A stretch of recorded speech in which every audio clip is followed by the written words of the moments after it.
नमस्कार दोस्तों, आप सबका स्वागत है मेरे YouTube चैनल के ऊपर। दोस्तों, मार्केट ने आज जो भी किया आखिरी के 40 मिनट के अंदर, वो डाटा पॉइंट्स जब शाम को आए हैं, जो कंफर्म किया है उन डाटा पॉइंट्स को एनालिसिस करने की कोशिश की है उन डाटा पॉइंट्स को, तो यहाँ पर काफ़ी क्लियर पिक्चर निकल के आई है कि जो आखिरी के 40 मिनट के अंदर एक बहुत बड़ा फॉल जो नीचे आया, फ्री फॉल आया, वो क्यों आया। तो यहाँ पर एनालिसिस करेंगे डाटा पॉइंट्स की, तो आपको यहाँ पे चीज़ समझ में आ जाएगी। तो यहाँ पर ओवरऑल जो है, जो हमने कल एनालिसिस की थी, वहां पे एनालिसिस ये की थी कि भाई 17,000 के आसपास जो है मार्केट के अंदर जो है लास्ट सपोर्ट बचा हुआ है, तो इस लास्ट सपोर्ट को मार्केट को रिस्पेक्ट करना चाहिए। लेकिन मार्केट इसके नीचे भी चला गया आज के दिन, और काफी लोगों के यहाँ पर स्टॉप लॉसेस भी हिट हुए होंगे। मेरा भी पर्सनली स्टॉप लॉस हिट हुआ, 2 बार स्टॉप लॉस हिट हुआ। लेकिन यहां पर एग्जैक्टली 17,000 के नीचे मार्केट क्यों गया, और आखिरी के 40 मिनट के अंदर, आखिरी के मतलब जब 2:50 जब चले बजे थे, तब से ही चार्ट के ऊपर हम देखेंगे भी कि वहां पर जो फॉल आया जबरदस्त आखिरी के 40 मिनट के अंदर, वो क्यों आया और इसके पीछे के क्या रीजंस थे, वो भी हम यहाँ पे देखने की कोशिश करेंगे और डाटा पॉइंट्स के हेल्प से मार्केट को समझने की कोशिश करेंगे दोस्तों। तो यहाँ पर आज हमारे स्टॉप लॉसेस हिट हुए, हमारी पोजीशंस हिट हुई आज के दिन। लेकिन जो ये फॉल आया, उस फॉल के लिए एनालिसिस करनी बहुत जरूरी है डाटा पॉइंट्स की।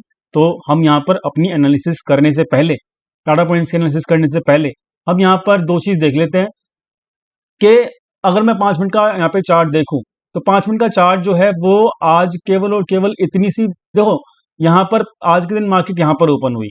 हमारी एनालिसिस ये कह रही थी कल कि यहाँ पर जो मार्केट ने कल का लो बनाया है, और मार्केट को इस लेवल के आसपास अपना सपोर्ट बना के रखना चाहिए।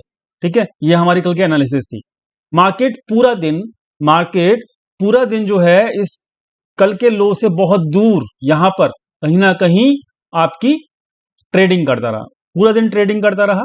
लेकिन यहां पर जैसे ही 2:50 की मतलब घंटी बजी, तुरंत ऐसा फॉल दिखा कि जैसे मतलब सब कुछ बेच बाच के एफआईआईज आज ही भागना चाहते हो। बट ये क्यों दिखा, यही एग्जैक्टली यहाँ पर सोचने समझने वाली बात है। अगर हम इसको जान लें कि ये फॉल क्यों हुआ, तो हम आगे की राह भी एनालिसिस के पॉइंट ऑफ व्यू से समझ सकते हैं। ठीक है, तो यहाँ पर पूरा दिन मार्केट ने वैसा ही ट्रेड किया जैसे कि हमने एक्सपेक्ट किया था। लेकिन ये जो आखिरी के 40 मिनट में हुआ, it was not expected at all, because data points was also not so much bearish. मैंने आपको अपडेट भी किया था कि पुट राइटर्स एक्टिव हो चुके थे। तो पुट राइटर्स ने जो एक्टिव हुए, उन पुट राइटर्स की लंका लगी वीकली वालों की, वो भी हम देखेंगे। तो यहाँ पर क्या करने की कोशिश की जा रही है एफआईआईज के द्वारा, थोड़ा स्मार्टली समझिएगा, तो आपको डाटा पॉइंट्स ज्यादा क्लियर करेंगे मार्केट की डायरेक्शन को, इसको हम समझेंगे। दूसरी चीज कि मार्केट जो है अब अपने 200 दिन के मूविंग एवरेज, 200 दिन का एक्सपोनेंशियल मूविंग एवरेज जो कि 16,900 के आसपास है, ठीक है, उसके ऊपर क्लोजिंग देके गया है। तो अब मार्केट के लिए क्या इंपॉर्टेंट है, मार्केट देखिए, ये जो एक्सपोनेंशियल मूविंग एवरेज जो होता है ना 200 दिन का, ये एक लॉन्ग टर्म मूविंग एवरेज होता है। ठीक है, लॉन्ग टर्म सपोर्ट कह लो आप, और लॉन्ग टर्म मार्केट के लिए एक लक्ष्मण रेखा कह लो, कुछ भी कह लो उसको आप। ठीक है, तो लॉन्ग टर्म सपोर्ट जो है वो यही है, 200 दिन का मूविंग एवरेज। अब मार्केट अगर इसके नीचे क्लोजिंग देता है, तो मार्केट के लिए बहुत परेशानी क्रिएट हो जाएगी। लेकिन जब तक मार्केट इसके नीचे क्लोजिंग नहीं देता है वन डे की, याद रखना, जब तक इसके नीचे मार्केट की वन डे की क्लोजिंग नहीं मिलती है, तो ये लॉन्ग टर्म सपोर्ट जो है, यहां पर भी देखो बाउंस किया, यहां पर भी बाउंस किया है। जैसे इसको क्रॉस करता है मार्केट, फिर एक नई रैली कर देता है। तो मैं ये नहीं कह रहा कि ये नीचे जाएगा कि नहीं जाएगा, जाएगा कि नहीं जाएगा, वो मार्केट खुद खुद कर बता देगा।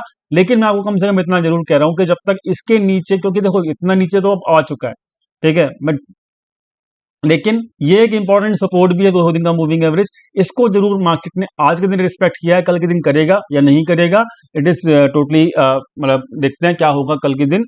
बट डाटा पॉइंट्स क्या बोल रहे हैं फिलहाल, हमको वो भी चेक करना होगा। तो यहाँ पर ओवरऑल जो है 200 दिन का मूविंग एवरेज के आसपास आज के दिन तो पहला सपोर्ट ले लिया है। फर्स्ट सपोर्ट एग्जैक्टली काम कर जाता है कभी कभी, ठीक है, तो फर्स्ट सपोर्ट के आसपास काम जब मार्केट कर देता है, तो देखते हैं मार्केट क्या करने की कोशिश करता है। लेकिन यहाँ पर हम डाटा पॉइंट चेक कर लेते हैं बराबर से। डाटा पॉइंट्स जो है वो मार्केट हेल्थ जो रिपोर्ट है वो क्या कहने की कोशिश कर रही है, वो भी हम यहाँ पे चेक कर लेते हैं दोस्तों। देखेंगे यहाँ पर जो मैंने कल कहा था कि यहाँ पर बड़े प्लेयर जो है ना, बड़े स्मार्ट हैं, और उनकी स्मार्टनेस जो है उनके डाटा पॉइंट्स के अंदर दिख जाती है।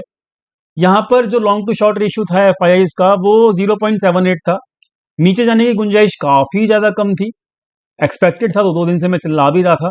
आज उन्होंने क्या किया, आज उन्होंने एग्जैक्टली वही काम किया जिसका हमें डर था। जो आखिरी के 40 मिनट के अंदर 300 पॉइंट का फॉल आया है, जो भी वो कल शॉर्ट पोजीशंस कैरी करके गए थे, आज उन्होंने वो सारी सारी शॉर्ट पोजीशंस कवर कर ली हैं। क्लियर? यानी कि 200 दिन का मूविंग एवरेज के आसपास, ठीक है, 200 दिन के मूविंग एवरेज के आसपास जो कि 16,900 के आसपास है, उस लेवल के आसपास एफआईआईज ने अपनी सारी की सारी शॉर्ट पोजीशंस क्लोज कर ली हैं। क्लियर? ये डाटा पॉइंट्स बता रहे हैं। इसका मतलब ये है 200 दिन का moving average as a support जो कि 16,900 पे है, एज ए सपोर्ट काम कर सकता है। केवल ये पॉसिबिलिटी है डाटा पॉइंट्स के हिसाब से। क्लियर? अब यहां पर एफआईआईज के लॉन्ग टू शॉर्ट रेशियो के हिसाब से तो यहां पर आपको अब एक रिवर्सल दिखेगा। कैसे रिवर्सल दिखेगा डाटा पॉइंट्स में? कैसे? जब यहां पर ऊपर था, हाईएस्ट था, तो यहाँ नीचे रेगुलरली गिर रहा है, मार्केट में रेगुलरली गिर रहा है। ठीक है, आप चेक कर सकते हो 18,000 से मार्केट कहां पे आ गया, 17,000 पे आ गया। ठीक है, तो रेगुलरली गिर रहेंगे इनके लॉन्ग टू शॉर्ट रेशियो के हिसाब से। लेकिन आज जो है लॉन्ग टू शॉर्ट रेशियो गिर नहीं रहा, आज रिवर्सल लिया है लॉन्ग टू शॉर्ट रेशियो ने। ठीक है, तो जब भी ऐसा होता है तो याद रखना कि मार्केट जो है वो थोड़ा सा मतलब आपको ये माइंड में रखनी होगी चीजें कि कहीं ना कहीं आपको भी इस चीज का ख्याल रखना होगा मार्केट में कि भाई एफआईआईज ने यू टर्न थोड़ा सा लेने की कोशिश की है आज के दिन, और ये पहला दिन है, और कल के दिन भी अगर ये लॉन्ग पोजीशंस क्रिएट करते हैं तो डेफिनेटली फिर मार्केट एक स्ट्रेंथ दिखा देगी, क्योंकि मार्केट को ड्राइव कौन करता है, मार्केट को एफआईआईज ड्राइव करते हैं। और आप यहाँ से देख भी रहे हो कि यहाँ पर जब से एफआईआईज ने अपनी लॉन्ग टू शॉर्ट रेशियो गिराना शुरू किया, मार्केट गिरे जा रही है डेली बेसिस के ऊपर। ठीक है, 5 अप्रैल से मार्केट एक डाउन ट्रेंड में ही है। क्लियर? और आज के दिन मार्केट में लॉन्ग टू शॉर्ट रेशियो के हिसाब से रिवर्सल हुआ है। एफआईआई पुट कॉल रेशियो की बात करूं तो वो 1 के आसपास आ चुका है, मतलब बहुत ज्यादा ओवरसोल्ड ओवरबॉट था। ठीक है, वो भी अब नीचे गिरते एग्जैक्टली मतलब बहुत ज्यादा नीचे आ चुका है, तो ये भी ऑलरेडी मतलब ये जो है ओवरसोल्ड हो चुका है। इंटरेस्टिंग पॉइंट ये है कि यहाँ पर एफआईआईज ने अपनी शॉर्ट पोजीशंस क्लोज कर दी हैं। शॉर्ट पोजीशन अगर क्लोज करी हैं तो then we should think about this and we should take it seriously, because FIIs are the market drivers right now. ठीक है, ओके, तो ये हो गया पहला चीज। तो यानी कि 200 पॉइंट का जो मूविंग एवरेज है वो फिलहाल फर्स्ट एज ए सपोर्ट काम कर सकता है, इस बात का ख्याल जरूर रखिएगा। तो यहाँ पे डाटा पॉइंट्स जो हैं जो वो ये हैं कि भाई एफआईआई थोड़ा मूड में है, मार्केट को थोड़ा सा रिट्रेस करने के ये डाटा पॉइंट्स बता रहे हैं। दूसरी चीज यहाँ पर ये वाले डाटा पॉइंट्स क्या बता रहे हैं, अब यहाँ पर देखो, मैंने एक चीज आपको 2 दिन से लगातार कह रहा हूँ कि जब तक रिटेल ट्रेडर्स बियरिश नहीं होंगे, जब तक मार्केट गिरती ही, मतलब मार्केट बढ़ेगी नहीं। जैसे मैंने आपको समझाया था ये चीज 2 दिन पहले भी समझाया था, कल भी समझाया था। क्या समझाया था कि जैसे ही रिटेल ट्रेडर बियरिश हो जाएगा, मार्केट बुलिश होने के लिए रेडी हो जाएगी। ठीक है, और जैसे ही रिटेल ट्रेडर बुलिश रहेगा, मार्केट गिरती ही रहेगी। तो ये मार्केट का नेचर है, मार्केट हमेशा रिटेल ट्रेडर के अगेंस्ट रहता है। आज जो है बहुत हैवी भर भर के शॉर्ट पोजीशन मतलब बियरिश हो चुके हैं। कौन? रिटेल ट्रेडर बियरिश हो चुके हैं आज के दिन, और एफआईआईज ने लॉन्ग पोजीशंस क्रिएट करनी शुरू कर दी है, ये आप चेक कर सकते हो। एफआईआईज एंड प्रोप्राइटर्स ने हैवी लॉन्ग पोजीशंस क्रिएट की हैं। सो ओवरऑल जो है मतलब रिटेल ट्रेडर के अगेंस्ट मार्केट जाना चाहिए। तो यहाँ पर 200 दिन का मूविंग एवरेज जो है वो अभी सपोर्ट का काम कर सकता है, इस बात का ख्याल थोड़ा सा रखने की कोशिश हम करेंगे कल के दिन। अगर 200 दिन का मूविंग एवरेज के नीचे जाता है मार्केट तो then definitely we will be bearish. Options की बात करो तो ऑप्शंस में कॉल बाइंग की है, फ्यूचर में कॉल बाइंग की है एफआईआईज ने, और शॉर्ट पोजीशंस क्लोज की हैं। तो डेफिनेटली फ्यूचर और ऑप्शंस में दोनों जगह जो है वो एफआईआईज लॉन्ग कर रहा है इस वक्त, और पुट बाइंग जो है वो एफआईआईज ने केवल हेजिंग के लिए की है। ठीक है, तो ओवरऑल एफआईआईज अब फुल बुलिश हो चुका है, मूड में आ चुका है एफआईआई। ठीक है, और रिटेल ट्रेडर जो है वो कॉल बाइंग तो कर रहा है लेकिन पुट सेलिंग भी कर रहा है। तो यानी कि पुट सेलिंग से वो मेजरली हेज कर रहा है किसको? अपनी फ्यूचर की पोजीशंस को। तो पुट सेलिंग जो है वो हेज पोजीशंस हैं, वो रियल पोजीशंस नहीं है रिटेल ट्रेडर की। रिटेल ट्रेडर के एफआईआई के अगेंस्ट में पोजीशन बनी है, तो यहाँ पे रिटेल ट्रेडर बियरिश है और एफआईआई जो है वो बुलिश है। कॉल राइटिंग जो है आज ये लोग भी बुलिश हुए हैं, तो इन्होंने जो हेजिंग की है वो कॉल राइटिंग के हिसाब से की है। तो हर बंदा जो है हेज करके गया है, चाहे वो प्रोप्राइटर हो, चाहे वो एफआईआईज हो, मतलब और चाहे वो रिटेल ट्रेडर हो। लेकिन एक्चुअली में जो असली मजा है वो फ्यूचर्स में ही है। फ्यूचर्स के अंदर क्योंकि पोजीशंस को लॉस में काटना बहुत डिफिकल्ट होता है बड़े प्लेयर्स के लिए। तो बड़ा प्लेयर जो है वो एफआईआईज जो है वो फ्यूचर्स के अंदर बुलिश है, प्रोप्राइटर भी बुलिश है, तो यानी कि मार्केट रिवर्सल के लिए रेडी है मेरे हिसाब से। आई थिंक 200 दिन का मूविंग एवरेज जो है वो यहाँ पर काम कर सकता है। ठीक है, ख्याल रखिएगा इस चीज का, इस पॉइंट का भी ख्याल जरूर रखना चाहिए आपको। तो डाटा पॉइंट्स जो है वो सिंपल हैं कि यहाँ पर 200 दिन का मूविंग एवरेज जो है वो काम करेगा, कर सकता है। ठीक है, कॉल राइटिंग जो है की है वो प्रोप्राइटर ने की है, तो यानी कि अगर सुबह सुबह आपको एक छोटा डिप मिले तो ख्याल रखिएगा, मतलब एफआईएस के अगेंस्ट मत जाइएगा, डिप के अंदर अपनी पोजीशंस निकालने की कोशिश जरूर कीजिएगा। ठीक है, और 200 दिन के मूविंग एवरेज के नीचे जब तक मार्केट नहीं जाता है तब तक कम से कम अपने शॉर्ट साइड के अभी के लिए, उसके नीचे जाता है तो शॉर्ट साइड बनाइएगा 200 दिन के मूविंग एवरेज के नीचे। लेकिन जब तक 200 दिन के मूविंग एवरेज के नीचे नहीं जाता मार्केट तब तक शॉर्ट से बचिएगा फिलहाल। क्लियर, क्योंकि एफआईआई का मूड थोड़ा सा ठीक नहीं लग रहा है, मार्केट को रिवर्सल करके ला सकता है एफआईआई। अब यहाँ पर देखो पुट सेलिंग में बहुत ज़्यादा लॉस हुआ है और काफ़ी लोगों के स्टॉप लॉसेस भी हिट हुए हैं। एफआईआई ने ये काम किया, अपनी शॉर्ट पोजीशन क्लोज करी और पुट सेलर्स को आज नुकसान पहुंचाया। कॉल राइटिंग जो की है 17,000 के ऊपर की है और 17,100 के ऊपर भी की है। कुछ कॉल राइटिंग 16,900 के ऊपर भी की है और इसके नीचे जो है वो ज़्यादा कॉल राइटिंग नहीं है। ठीक है, 16,900 के आसपास जो है वो एक इमीडिएट सपोर्ट है। ठीक है, और इसके नीचे जो इमीडिएट सपोर्ट है वो ये है 16,800। ठीक है, तो ये इमीडिएट सपोर्ट है और ये सपोर्ट जो है काम कर सकते हैं मेरे हिसाब से, क्योंकि एफआईआई ने अपना मूड थोड़ा सा बना लिया है। और जब एफआईआई मूड बनाता है तो वो किसी को भी लॉस हो रहा हो दूसरे प्लेयर को, चाहे वो प्रोप्राइटर हो, चाहे वो डीआईआई हो, कोई भी हो, उसको फर्क नहीं पड़ता। ठीक है, तो एफआईआई जो है वो अभी मूड बना रहे हैं धीरे धीरे बुलिश करने के लिए, मार्केट को ऊपर लेके जाने के लिए।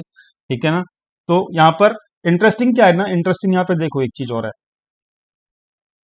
कि इंटरेस्टिंग ये है कितना नीचे गया मार्केट, गया 16,800 के आसपास। क्लियर, पता है आपको। लेकिन मंथ एंड के अंदर आप देखेंगे तो यहां पर पोजीशंस, एक मिनट, मंथ एंड की ऑप्शन चेंज खोल लेते हैं, एक मिनट दोस्तों। ओके, तो वो डाटा चेंज हो गया, मैंने जो कुछ ऑब्जर्व जो किया था शायद वो डाटा भी थोड़ा सा रिफ्रेश होने के बाद दिख नहीं रहा है। ठीक है, सो चलो कोई बात नहीं, तो वो data is not valid now. But overall जो है वो ऑप्शन चेंज जो ये बता रही है वो ये बता रही है कि डिप आ सकता है। जस्ट बिकॉज डिप क्यों आ सकता है, जो प्रोप्राइटर है उनको एग्जिट दिलवाने के लिए सुबह सुबह मॉर्निंग के अंदर अगर आया तो आई एम नॉट श्योर कि डिप आएगा। डिप आएगा तो प्रोप्राइटर्स की जो कॉल राइटिंग है उसको एग्जिट दिलवाने के लिए आएगा, और जो डिप आ सकता है वो 16,900 तक, 17,000 के 17,000 और 16,900 के बीच में ही मतलब कहीं ना कहीं डिप आना चाहिए। फिर एफआईआई क्योंकि यहाँ पर पहले ही पोजीशन बना चुके हैं, और एफआईआई जब भी पोजीशन बनाते हैं ना तो वहां पर मार्केट लेटर धीरे धीरे मतलब अपनी जो पोजीशंस हैं उसको मतलब डायरेक्शन को जो है वो कर लेता है, मतलब वो धीरे धीरे अपने मार्केट जो है एफआईएस की पोजीशंस के हिसाब से एडजस्ट कर ही लेता है। क्लियर, तो मैं यही समझाने की कोशिश कर रहा हूं आपको कि यहां पर आपको थोड़ा सा ख्याल रखना होगा। क्लियर, थोड़ा सा इश्यू चल रहा है, देख लेते हैं कनेक्ट हो रहा है कि नहीं हो रहा।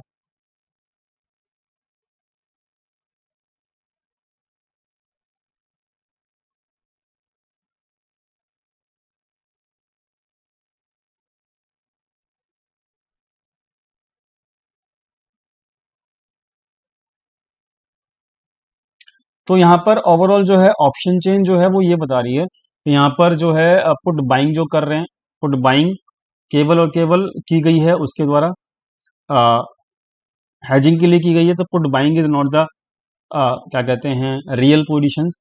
क्लियर, और जो रियल पोजीशंस है वो कॉल बाइंग और फ्यूचर्स के अंदर बनी है। तो इन चीज इसी का ख्याल रखना होगा और ये चीज जो है वो आपको ख्याल रखनी होगी।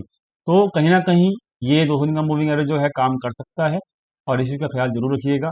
अगर ये काम किया अगर ये काम किया तो टोटल ये लो बचेगा कल का, और इस लो से और मार्केट जो है 50% रिट्रेसमेंट करना चाहिए कम से कम। और पहला तो टारगेट ये 17,300 और सेकंड टारगेट ये 17,400 मेरे हिसाब से, ठीक है। 50% रिट्रेसमेंट जरूर करना चाहिए मार्केट को मेरे हिसाब से। अब वो करेगा या नहीं करेगा कल के दिन पता लगेगी। कोई न्यूज़ आ गई जैसे आज आया था तो कुछ और हो सकता है, क्योंकि न्यूज़ के ऊपर कुछ भी हो सकता है, ठीक है। बट ओवरऑल जो है वो आखिरी के 40 मिनट में जो भी फॉल आया था ना, वो केवल और केवल एफ को एग्जिट दिलवाने के लिए आया था। अभी एफ बुलिश हो चुके हैं, क्लियर। तो यहाँ पर हमको एफ की रिस्पेक्ट करनी होगी। Thank you so much for watching this video. मिलते हैं कल अपने टेलीग्राम चैनल के ऊपर। Thank you.